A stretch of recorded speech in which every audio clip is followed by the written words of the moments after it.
Welcome to the Journal of Biophilic Design podcast. Welcome to this special video edition of the Journal of Biophilic Design podcast. You can watch us on our website, journalofbiophilicdesign.com, or you can watch it over on YouTube, Journal of Biophilic Design. I was thrilled to interview internationally renowned singer and songwriter Charlotte Church last year at her biophilically designed nature retreat, The Dreaming, in Wales. Charlotte shot to fame when she was just 12, releasing her debut album, Voice of an Angel, and she's gone on to record many other albums and perform all over the world, and she's regularly on TV. But beyond music, Charlotte Church has also become known for her advocacy for environmental and social causes, and has shifted her focus towards projects aimed at personal well-being and sustainability. One of the most notable of these is The Dreaming. It's a retreat centre in the beautiful Elan Valley in Wales that blends biophilic design with holistic practices. It's a space where Charlotte is manifesting her vision for helping people reconnect with nature, find inner peace, and experience healing through the integration of music, nature, and design. I had the privilege of visiting last autumn, and in this special video podcast, I sit down with Charlotte to explore the dreaming, its purpose, and the healing power of nature and biophilic design. Join me in this extraordinary space where music, nature, and design intertwine. Hello. Hello. Hi. Well, thanks for joining us today, Charlotte. Thank you. Thanks for having me. Lovely. Well, can you tell us about where we are? We're in The Dreaming. Sure, absolutely. So we are in the heart of Wales. We are just outside of Rhaeadr, in the Elan Valley, and we are even more local. We're in the Nant Caethon Valley, in The Dreaming, which is a retreat centre that I opened this year, in February. We've had a bit of an epic 2-year renovation project of the house, and yeah, it is a very magical land. Yeah, it's beautiful. My drive up here just now was like heart-stoppingly beautiful, and the water this time of year is just absolutely stunning. Can you tell me, was it the land that inspired you, or was it the house? When I first came here, so I think it was 2021, and I just totally fell in love with the land. Yeah. Like, we're curtained by 2 waterfalls, the Nant Caethon and the Nant Gorwen, and I just couldn't believe it existed. I couldn't believe it existed. I couldn't believe it existed in Wales, because I've travelled quite a lot, and I've travelled quite a lot to exceptionally beautiful places on planet Earth. Yeah. And so I was just like, I cannot believe that this is here. And also, I can't believe it's for sale. There was something about that which was just like, how can anybody own this? So yeah, really, it was the land that I feel like when I came here then, for the preceding 6 months, whilst I was trying to figure out whether I could buy it, I just had this like obsessive love relationship, like when you're a teenager. Yeah. And you are totally obsessed and in love with somebody. Yeah. And that's just what I had with the land, and I just couldn't stop thinking about it. I couldn't stop thinking about what could happen here, how it felt, you know, what I might do in order to have spaces outside, whether it's like little meditation platforms in the woods or log cabins, or, you know, just creating spaces for humans, which were, you know, not spaces which were intrusive, but that were symbiotic with nature, that really felt a part of this landscape, that deeply connected humans with nature, because I think that is what is going to save the world. Did you always want to run a kind of a retreat centre? I mean, what's been your journey into well-being yourself? So my journey into well-being, when I first came across the land, yeah. I wasn't thinking about a retreat centre. I was thinking about finding a field to start a glamping business. Okay. Because I'd set up a democratic learning community in South Wales. And so I'd been on like an 18-month research project of, you know, human development and humane education and how we educate. Is that the Arwen Project? The Arwen Project, okay. Absolutely. Yeah. So that's a charity that I set up about 4 or 5 years ago now. Mm-hmm. And so the idea of having like a really wonderful glamping site was that we could host families there. And again, it would be a lot about connecting people with nature, connecting families together through sort of being in nature, out on the land, all sorts of super fun things. And then when I found this place, and there was a whopping great house, which was a shell at the time, the guy who owned it before me sort of was doing it up very slowly, but had put it back to its bare bones. And so then I was like, what am I going to do? What am I going to do with this big house? And I'd held a couple of retreats in my garden for friends. So I think that I got to my 30s and was sort of I'm done with the going out partying every weekend and with all my friends and stuff, and not really deepening our connections and stuff. And so I was like, let's just do a couple of retreats out in the garden. And they were amazing. So I had all my girlfriends over, 20 of them, over a weekend. We did den building and foraging and all sorts of different wonderful things. And my husband cooked for us all, bless him. And we just had one massive tent, and we all slept in the tent, so it was like a big sleepover. And it was so brilliant, and it was so transformative for all my girlfriends, and it just felt like we really deepened our connections, really built this supportive ecosystem together just in a very short period of time. And so clearly those cogs were already turning somewhere in my mind. But the thing that really sparked it was that I was doing a course online at the time, which was all around Aboriginal songlines. Oh, okay. And the people who were running that course were raising money for a group of Aboriginal elders from different tribes in Australia to buy back some land from the government, from the Australian government, to set up a healing retreat centre. So that healing retreat centre was just going around in my mind. Also at the time, it was around the time that COP26 was going on. And one of the things from COP26 was that one of the best ways that we can mitigate what's happening with climate instability is by directly funding Indigenous tribal folk to manage the land. They have been doing this for thousands of years. And so, just really funding those really good initiatives all over the world where, we're really making sure that we're conserving what we do have. And so then I just started thinking about it. And I suppose the other thing as well is that the water that's here, the story of the Elan Valley more widely, is water. We have a lot of rainfall here. We're in Celtic rainforest. Obviously, we've got these two beautiful waterfalls and streams all over the land, all over the common at the top where there's 80,000 acres of wilderness. There's just streams and little plunge pools. And then in the Elan Valley itself, there's a series of reservoirs and dams. And so, the story of this land is water. And as soon as I came here, the first time I came here, there was something about the water that just felt so innately cleansing and healing and soothing. So all of those different,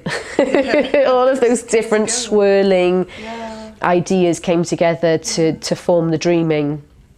Why is it that we need to be connected to nature? What is it you think that that's inherent in us?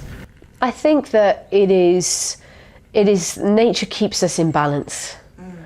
And I think that when you go to other places in the world where they are more deeply connected with nature, and not in a sort of tourist superficial way, in a symbiotic reliant relationship, there's an element of it where nature is very powerful. So whether you're living in in the Serengeti and you've got wild animals or whether you're living in Siberia and you've got the extraordinarily harsh winters, there's an element where nature's power and nature's dominance, as it should be, as is natural, keeps us in line, keeps us in balance, keeps us within the ecosystem, and that's where we want to be.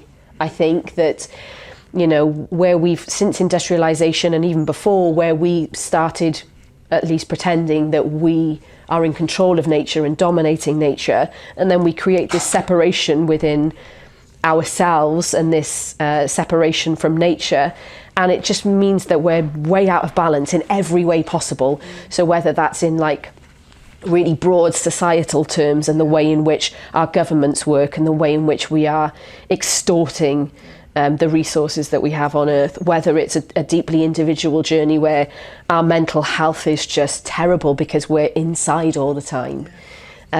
So I feel like nature and really drawing our attention to nature and the phenomenal show that we get every day on every layer of it, whether you're looking up at the celestial bodies or whether you're looking at the microorganisms in the soil. Like, there's just so much complexity and beauty to be found.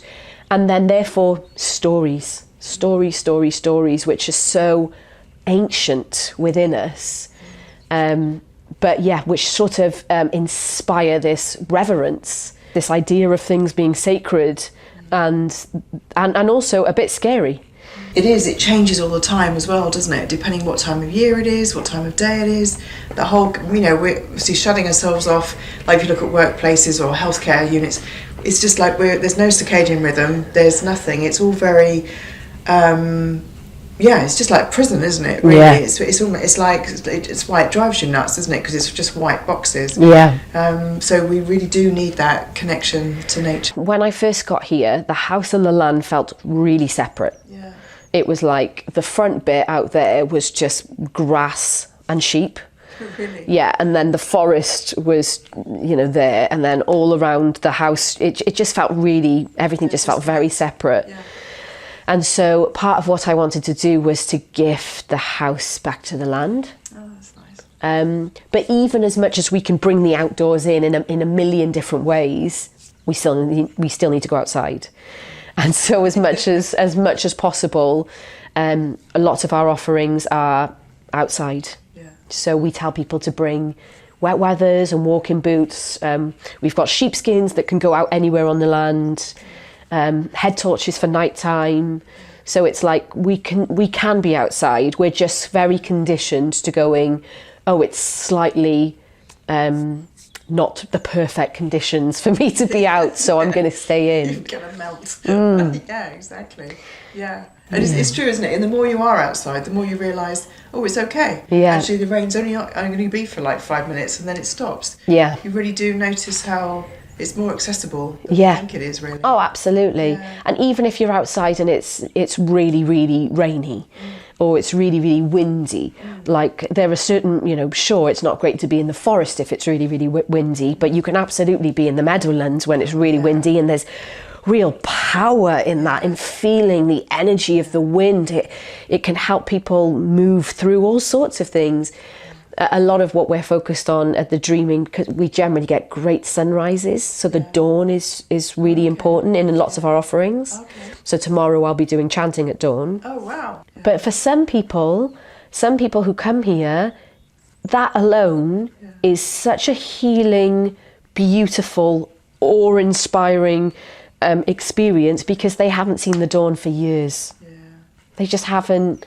They haven't got up at that time. They can't see it where they live. Yeah. And so, for some people, that experience alone, never mind the dancing element, never mind the chanting element that we also sort of bring to really like vignette these experiences within nature. People are in tears. Yeah. In tears just watching the sunrise. Wow. Obviously here you're going to have dark skies as well, aren't you? Yeah. I just did a recent interview with a guy called Steve Tonkin, Okay. Who's like the keeper of dark skies. Oh, really? So I've learned loads and loads of stuff, but you must get amazing skies here. So we get amazing dark skies when it's not cloudy, and we've got a wonderful practitioner, visiting practitioner who comes. She's colloquially known as Danny Dark Skies, and she's the Dark Skies officer for Wales. Oh, okay. Yeah. So she comes and does a whole darkness immersion, because most people now living on planet Earth don't experience true darkness anymore because of how prevalent light pollution is. And so the first thing she does is, she takes people out, they watch day turn to night and have a true darkness experience. And then she gets a telescope out, and then they look at the celestial bodies, and then she relates them to the stories in the Mabinogion, which is the Welsh folk tales. And of course, as is true with a lot of cultures throughout the world, the stories are all based around the stars. So again, it's just another way to go, all of these stories and archetypes, and, we've clearly been doing this and, making meaning from being in nature for a very long time. So much of this process is just about remembering and reminding people, because somewhere deep within, no matter what your life experience, I grew up in a proper indoor household. We never went for walks, we never went camping, nothing like that. It was just like, microwave meals and the telly. And that's, it's not my family's fault. That's just the way that it was. That's the way that it was for my parents, the way it was even for my grandparents to some degree. So I think that, but it's such a deep, innate wildness that is present within each one of us, that I think a lot of the time, the way to get back to it means that we have to somehow get back to our childhood state of exploration within nature. So simple things like, looking at the soils, pond dipping, watching the sunrise, making dens, just really for people who particularly haven't had that childhood and haven't had their attention drawn to nature through childhood, part of what we do is connect them back with that playful exploration of nature, when you can bring things back and, and I've got this oak leaf, and then I found this amazing butterfly or this wonderful flower or whatever it might be. A million billion different species. Have you seen like lots of different transformations in people, or how people might come with some expectations, or they might come with some kind of persona or barriers or whatever it is, and then you kind of do see it fall away? What have you seen? It's really interesting because we've got such an array of different types of people coming here from all sorts of different lives. I think some of the common themes are that people are often coming here not really knowing who they are, and sort of going, well, I've lived my life this way, and I've just been of service to my family or my job or whatever it might be, and I've come to a stage in my life where I'm just like, what am I doing? What am I doing? Why am I here? What's my purpose? And very little that we do, like we're not doing like deep dives into like inner child work or anything like that. It's just very gentle. And I think that the land does the majority of the work. So I feel like when people leave, they leave with a sense of awe, wonder, the mysteries, the magic. Like that, one of the words that's like always written in our reviews or in our guest book is just like magic, magic, magic, magic. So I think that I feel like I've watched people like really connect with joy for the first time in years, potentially, playfulness. So I think it can, like I said, it can be different for people, but I think it's about an opening. Almost everybody that comes here, I think, experiences like some form of like opening, whatever are the walls that we build around ourselves and our hearts. They just start to loosen a little bit. And people are just so enamored with the surroundings. And again, another thing that I try and instill when I'm here is that it doesn't have to be in this place. And it doesn't have to be facilitated by very clever, very learned, very spiritual people. Like, you can go and do this wherever you are. You can go to a beach, you can go to a forest, you can go to a river, you can go, just pick where you're a mountain, pick where you're most drawn. I think for most people, there's generally a call to one specific type of nature. I mean, I don't get me wrong, I love them all and frequent them all regularly. And I suppose different things offer different natural spaces, offer different experiences. So I think particularly for grief and for big grief, the ocean is great, because just that vast expanse is just like, it can be so powerful and awe-inspiring that you can just like, you really feel like you can give whatever you need to give to the ocean, that it's big enough to take it. So for people to be healers in their own home, healers in their own community, that, they have it within themselves to be able to not just heal themselves, but also facilitate these experiences for other people. Where did it come from? What was the trigger for you for this like nature connection? Where did that come from? So I think in part it was through having children. Okay. And when you have kids, you are just naturally outside a bit more. You're in playgrounds, you're going for a walk, and so I started and I had kids quite young. I had my first baby when I was 21.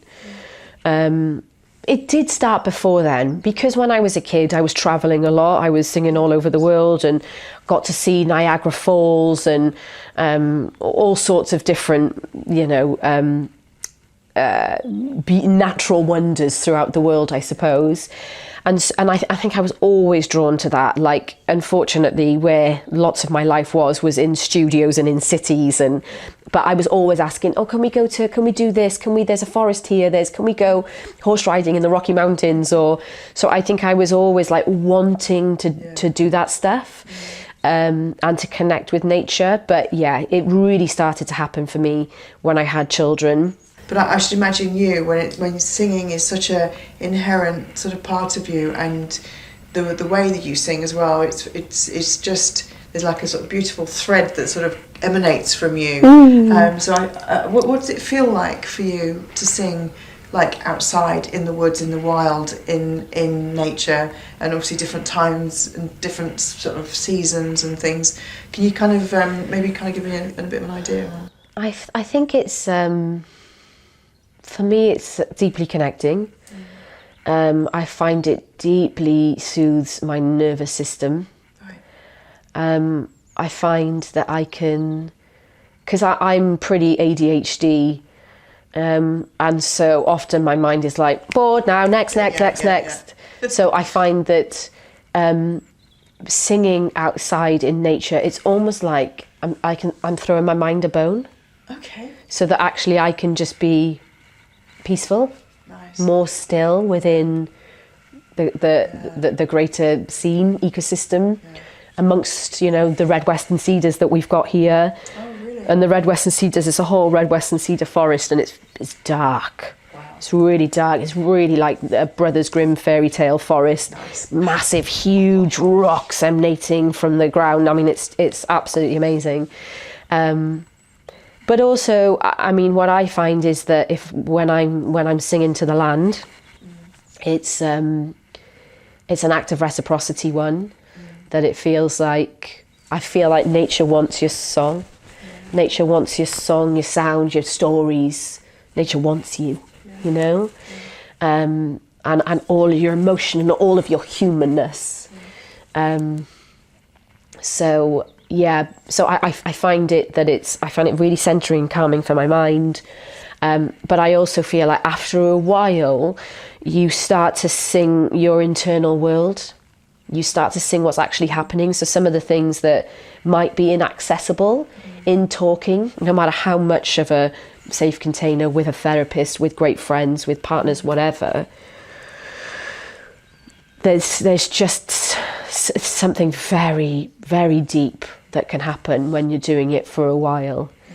That you might start with a nice little jolly song, but actually that might quite quickly turn to something that's much more of a lament. And then if you give that words and language, then sometimes you can go, oh, that's what I'm feeling. Oh, that's what's happening.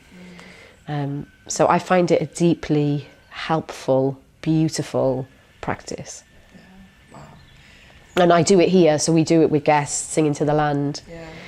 And with guests, I think it's a wonderful way to enter any form of making sound. Sometimes I don't call it singing because that can be quite triggering for people. And it's really interesting. You ask if I ask people to just sing or make sound, people feel, pretty on the spot, vulnerable, uncomfortable. But as soon as you ask people to sing to the land, go and find something in nature. Go and find a little buzzy bee.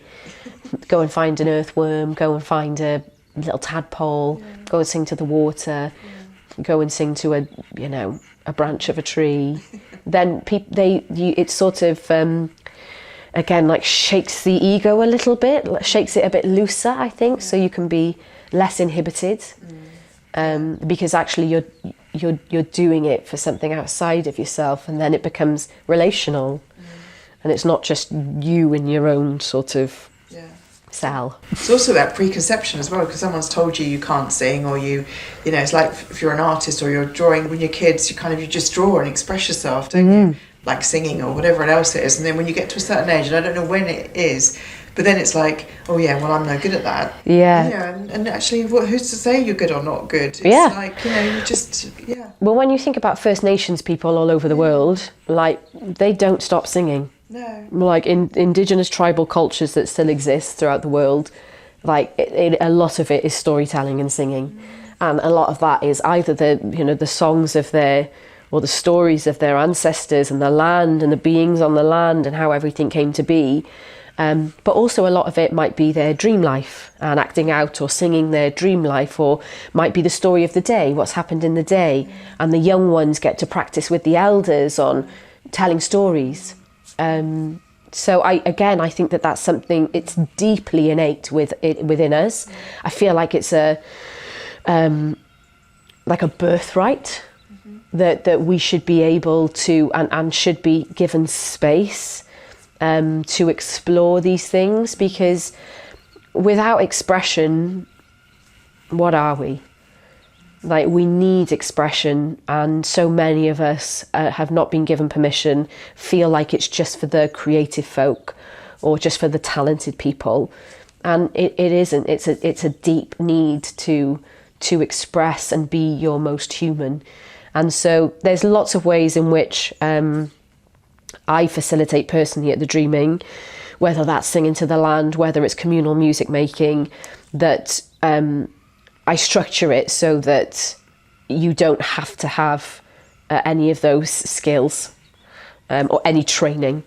And there's so many ways that you can do that. And there's so many brilliant practitioners actually all over the world who are doing this work as well, which I sort of feel like is almost as important as nature connection, is that sound stuff. I feel like it can be a deeply powerful tool of a healing modality for us to be able to really express who we are and what our story has been thus far. I mean, this is such an amazing space. I mean, it's so beautiful, it's so inspiring. As you come in, you've got the beautiful, wooden door, you've got those granite drawings on the floor, there's all the lovely there's just the rattan stuff. It's everything you want to touch is just lovely. It's sensual, and the sound as well is great in here as well. Do you have like a favourite room, or do you favourite space in here? And maybe you could describe it to us and why that might, why it is it's a favourite space. I think, oh gosh, it's difficult. I love all the spaces so much. What's my favourite space in the house? I do love the cwtch. This is the cwtch. Yeah. Cwtch is a Welsh word for cuddle. Oh, is it? Like a cuddle, hug, or nook. Yeah. Like a little nook. Yeah. And so in the cwtch we've got a 3-metre sofa. It's humongous. And so, yeah, I just wanted people to snuggle and for it to be, because often with sofas, they're a bit like, oh, you know, it's not quite enough room for lots of people or... so I do love this room. It's got wonderful... we've got beautiful like jute rugs, the natural floorboards, which we reused, sanded and reused around the entire house. We've taken as much as we could back to the original, because there wasn't many original features left after the guy who owned it before me took out lots of the original features. And so it was like, okay, well then let's take it back a step further. Let's take it back to the skeleton. And there's so much interesting stuff as soon as you do. So as many places as possible. We've got like exposed stone and brickwork. And then a lot of what we've got is like just the natural plaster on the walls. And then on all of the windows and doors, they're painted black. So all of the drapes are all made by this one woman called Antonia. Or in all of the beds, I wanted to make like dens. Like big adult dens. And so they're really beautiful. So they do, because they're all sharing rooms, and that's part of the idea of being more communal, being, you know, more, less separation in all things. But, you know, within these beds, you've got these beautiful drapes, so you still get a little bit of privacy. I mean, I don't know. I love all the rooms. There's something about the womb that I love. Okay. And even though it's one of the smaller rooms, it looks out onto the forest, which is always a winner. And it's just very cocoonish. The paint on the walls, we used like 3 different colours. And it was the painters, there was so many times with the different people who worked in this house where I was just like, let's try it like this. And they were like, what are you on about? And so they were just using like microfiber cloths and then just putting 3 different types of paint on the walls and smudging it together a bit so it looks very fleshy.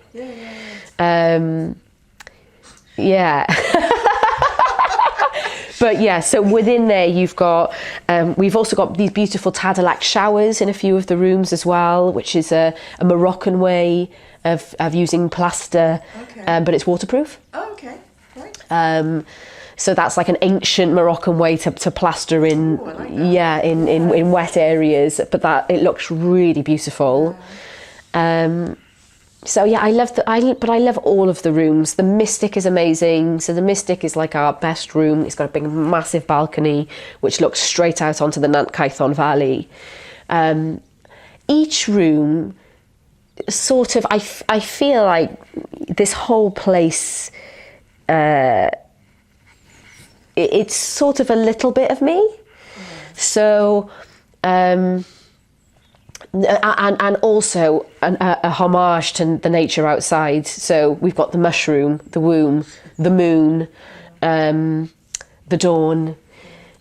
So again, it's quite playful, but absolutely trying to bring in the outside in and honour these wonderful elements within nature. But for instance, the Mystic is a really beautiful room. It's quite themed around like Indian saris and colours, and again you've got a lot of this sort of like very rustic back to the skeleton of the house, but then that's juxtapositioned with these really elaborate saris hanging all throughout the room around the beds. So that just gives it this air of like decadence and vibrancy. But also there's something about the Mystic which is quite ancient temple-ish. So for instance, in the bathroom, there's a wall that looks a bit like a shield. So we just, how did they do it? Did they do it? They might have done it with half tennis balls in the end. But they basically just like sort of made these mounds, these plaster mounds on the wall. So it just looks a bit like a shield. Okay, So there's something about, and then, you know, lots of all of the wood and stuff is quite, is really worn and old. There's lots of antique bits in here. The taps are just made from copper pipe. So I think it's always like just juxtaposing this like real intricate patterns and sparkly things, because I'm a bit magpie-ish, with like this much more utilitarian and rustic and almost ancient Primal. sort of stuff. It's hard to explain, but yeah, you should definitely take a look in the Mystic. Lovely. Because probably the Mystic is my favourite. Is it? Yeah. Okay. And you've worked with some really great designers here, and obviously also Biophilic design. I mean, it's like probably a kind of like a seminal place, I think, for people to reference. You know, it's like the pinnacle of biophilic design here. The views, the space, your vision, and where you're coming from your heart as well, I think is really, really beautiful. Thank you. I mean, I was literally standing on the shoulders of giants, and people like Claire Bowman, who was a sustainability advisor, and she was always looking at things with, you know, sort of biomimicry and biophilic design. So yeah, lots of things. Like in the refectory, we've got all of these beautiful hanging dried flowers, which I wanted it to, I think my brief was like, I want it to look like a French Welsh witch's cottage. And so yeah, like throughout, Claire was such a constant source of support and knowledge, in terms of how we are always bringing the outside in, how we maximize light, how we're constantly again like having layers of interest, and again, much like within nature, how different materials we're going to bring that out, different color palettes. So she worked here a lot, and she always brought a couple of her students as well, which was wonderful, because she's deeply involved, I think, in education, you know, and really educating people about biophilic design and how much of a difference it makes. Like, it cannot be overstated how much of a difference it makes to a space. Like, people come here and like say from when I walked in the door, I just felt so calm. Because for me, biophilia isn't just about, you know, it's not just us, it's not bio, is every sense of the word, you know, life entity, life forces, like you're just saying about the communal spaces and sharing. It's about each other, it's about, you know, it's about anything that can breathe or live or, you know, Well, I really love, we had mental health first aid training when we first opened. And the guy who came and trained us, he was wonderful. He was in his 70s. He was a really interesting guy. He had an amazing story where he was schizophrenic in his youth, and he had he'd basically gotten himself out of it, I think without medication. Anyway, amazing story. And he said that he always says to people, if they can't connect, if they can't go outside and they can't connect with nature for whatever reason, just find a human to have a conversation with. And I thought, oh, that's so beautiful, because we are. But you just it's never really framed in those terms. So yeah, if you can't go outside and you can't find a way to be outside, go and connect with nature by having a conversation with a human being. Exactly, that connection, human connection, life connection. It's lovely. Before I ask you the final magic question I ask everybody, is there anything else that you'd like to add?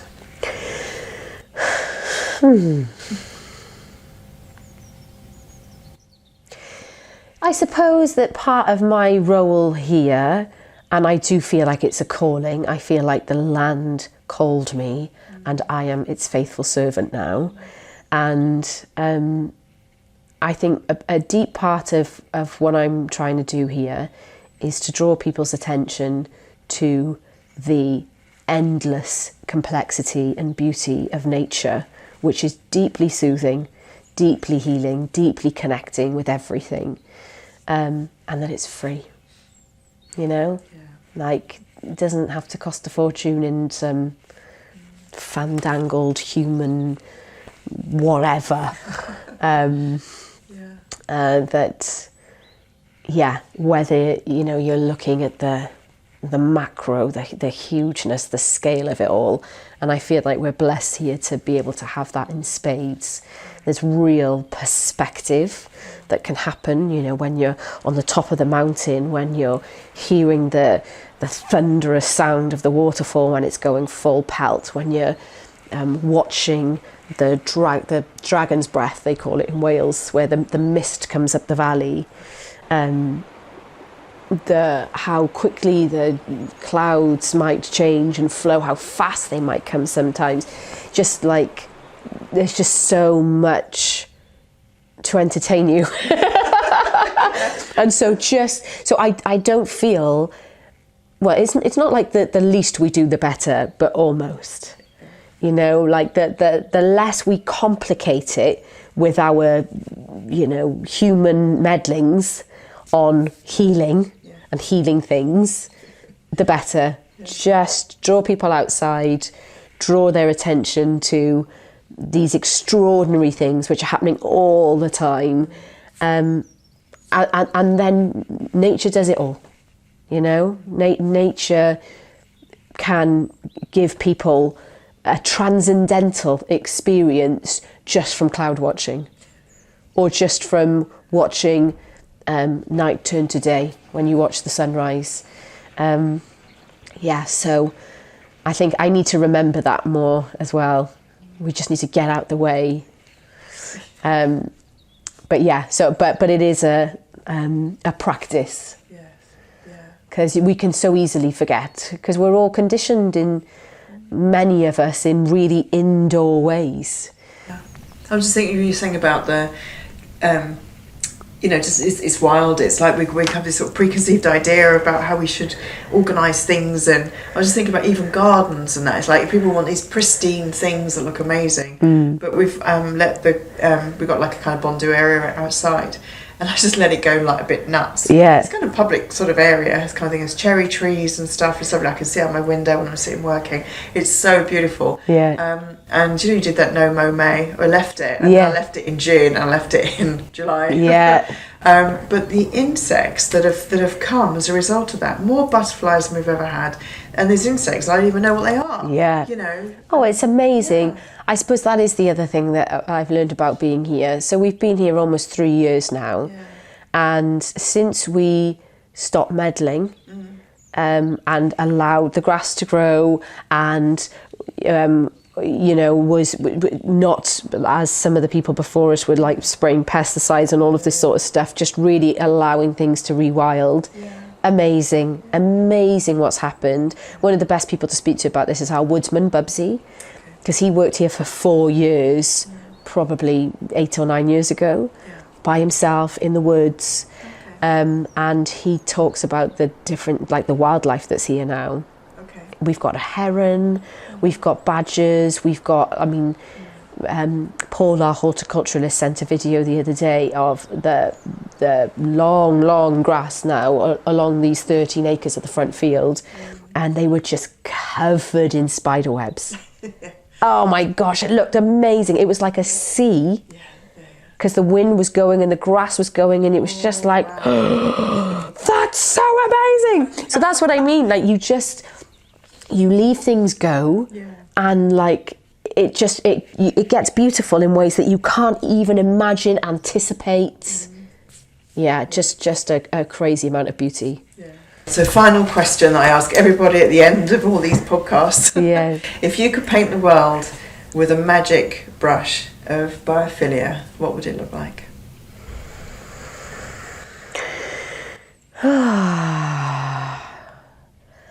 I think if I could paint the world with a magic brush of biophilia, I would choose all hospitals and all schools, and I would give all schools a roof, and that's it. no walls. And encourage as much growing of every different type that they possibly could. And obviously with hospitals, then things might have to be a bit more enclosed in some spaces. But I suppose in